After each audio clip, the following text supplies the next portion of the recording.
Does anybody recognize this man? Not too many people. They've been very fair, actually, for the last 3 days.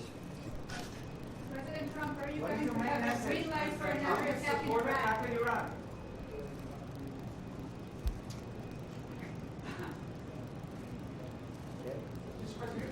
Go ahead. Mr. President, how quickly should you folks move to phase 2 of the peace plan for Gaza? As quickly as we can, but there has to be a disarmament, you know, that we have to disarm with Hamas. So one of the things we'll talk about, certainly, but there has to be a disarming of Hamas. Otherwise, very quickly, yeah? Can you say anything more about the explosion in Venezuela that you mentioned in the radio interview? Did the military do that? Can you share any more details about Well, that? it doesn't matter, but there was a major explosion in the dock area where they load the boats up with drugs. They load the boats up with drugs, so we hit all the boats, and now we hit the area. It's the implementation area. That's where they implement, and that is no longer around. Is that the only strike that the U.S. has done? I don't want to comment on it. President Trump, yesterday there was an explosion overnight and the Russians say that Ukraine tried to hit the residence of President Putin. Do you have any information? No, I don't know about it, actually, and I don't, I just heard about it, actually, but I don't know about it. Did you speak with That would be too bad. That would not be good.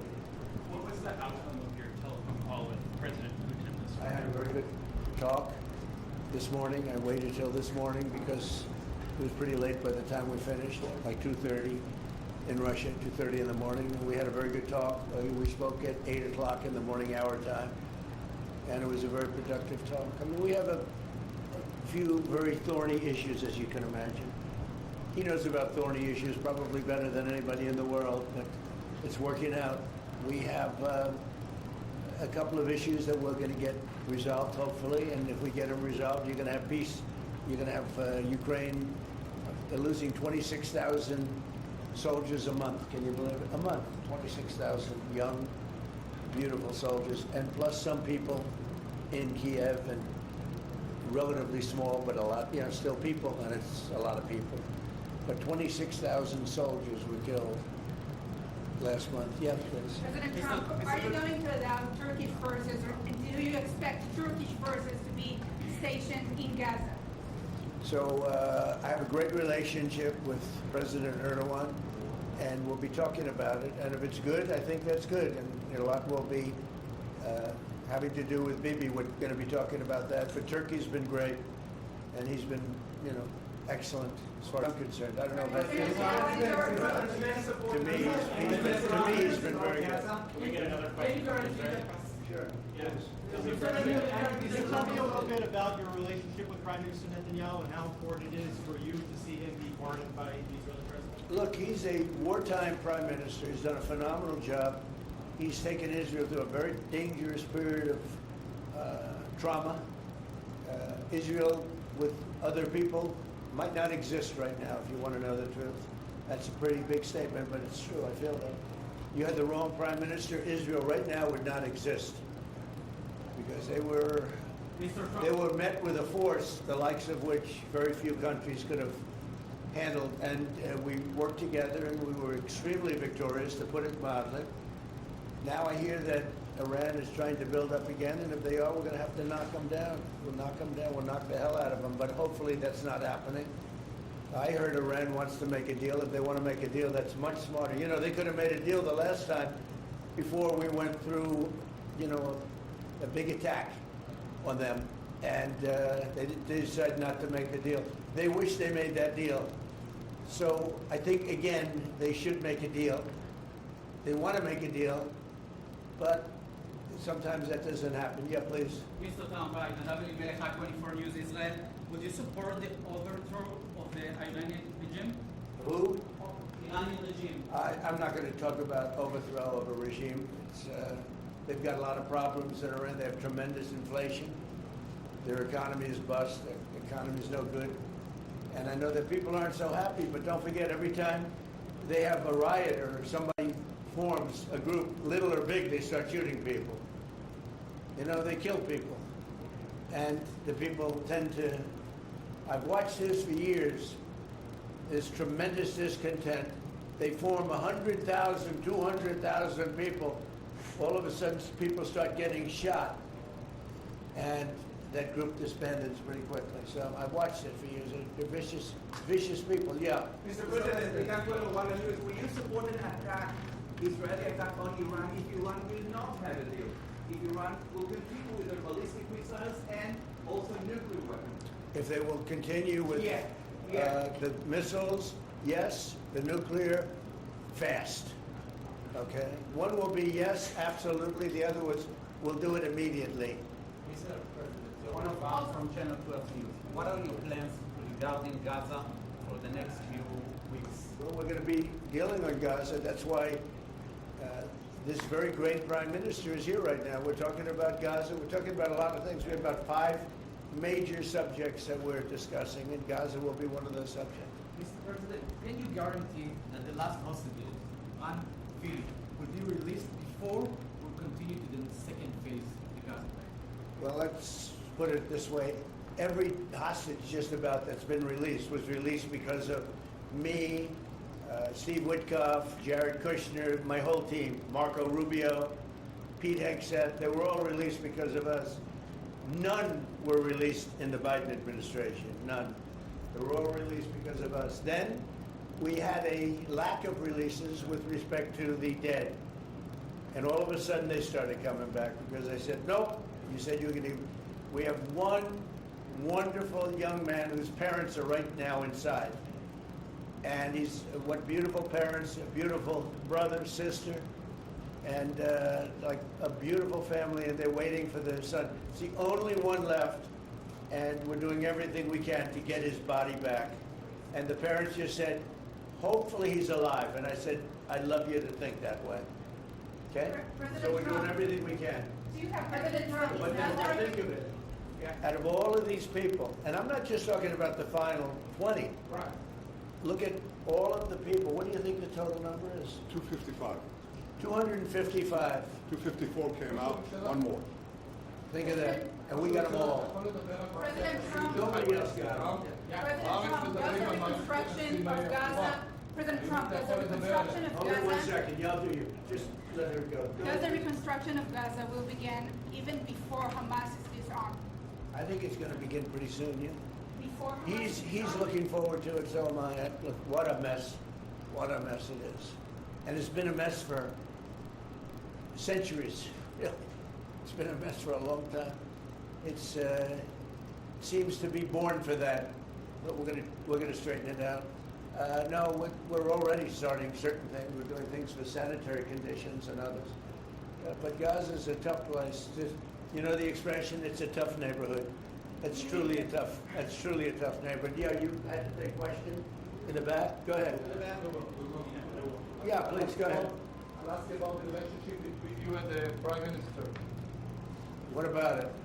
They said that there is no relationship, good relationship between you. I don't think it can be better. We just won a big war together. You know, if we didn't beat Iran, you wouldn't have had peace in the Middle East because nobody would have been able, the Arab countries who have been fantastic, would not have been able to make a deal. If we didn't wipe out their nuclear, we wiped it out. If we didn't wipe out with our beautiful B-2 bombers, if we didn't, and we sent a lot of Tomahawks in there also, by the way, from a submarine.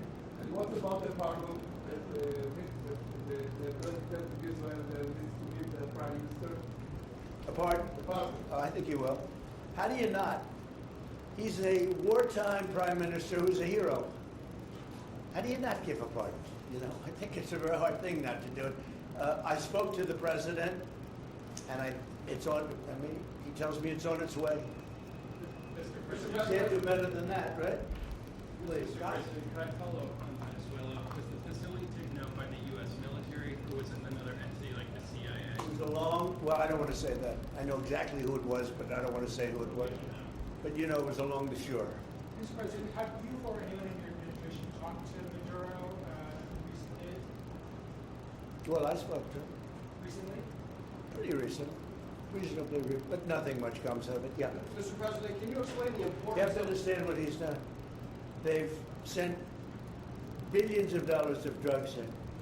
But maybe just as bad, they've sent hundreds of thousands of people in from jails, from prisons, from mental institutions and insane asylums. The drug lords, the drug dealers were all sent into our country. But think of it, what he's done.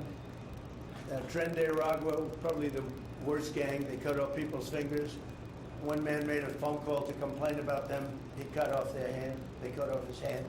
Don't ever make a phone call again. We'll cut off your hand. After that, we'll kill you, they said. That was in Colorado. And now they sent in all of the bad ones. They sent in some bad people. And that to me was just terrible. And they send in drugs. Now, I will say this. 97% of the drugs coming in by sea stopped. We're trying to figure out who the other 3% are. And they have a hard time getting people to pilot those boats. But 97% of the drugs coming in by the ocean, by the sea, by water, are gone. Every boat that we take out, we save 25,000 lives of Americans. Thank you very much, everybody. We'll see you. We're going to have a big meeting, and we'll see you in a couple of hours if you'd like. And if you'd like, you can come up and have lunch like you did yesterday. Would you like that or not? Do you want that? Oh, yes. Because some of them think it's terrible. It's a bribe. But, you know, a bribe for $25, I don't know. If you'd like, you can go. And if you don't, you can stand in a driveway and melt. All right? But if you want, will you work on that, Margot? Yes, sir. Is Margot doing a good job? Yes, sir. Absolutely. She's a Yes, star. sir. She's too nice. Her only problem, she's too nice to you. And you're not nice to us, but that's okay. Margot, take them up and have a beautiful lunch, and we'll see you later. Are you worried that the strike, the alleged strike on Putin's residents, could scuttle peace? Yeah, I don't like it. It's not good. I heard about it this morning. You know who told me about it? President Putin told me about it. Early in the morning, he said he was attacked. It's no good. It's no good. Russian officials. Don't forget, you know, the Tomahawks. I stopped the Tomahawks. I didn't want that. Because we're talking about, you know, it's a delicate period of time. This is not the right time. It's one thing to be offensive, because they were offensive. It's another thing to attack his house. It's not the right time to do any of that, and can't do it. And I learned about it from President Putin today. I was very angry about it. Do you not have Mr. President? U.S. intelligence services? What? Don't you have U.S. intelligence services that monitor that region very closely?